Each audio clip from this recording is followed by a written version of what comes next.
What do you do with staff members that have hesitations or are maybe resistant to try a new thing? What are some tools that you've learned to kind of help encourage them to just experiment or get out of their comfort zone a little bit?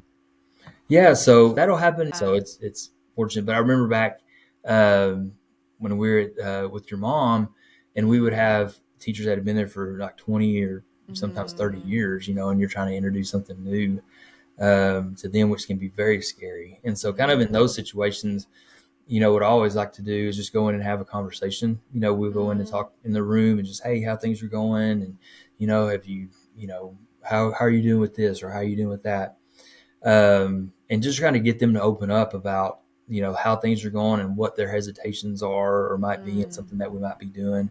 mm, Because a lot of times, and that's what I found out, usually about 95% of the time, it's just a miscommunication, mostly on my part. They didn't mm. understand how things were going, or what an Sure. expectation was, or what a Okay. program was supposed to do, or something like Mhm, that.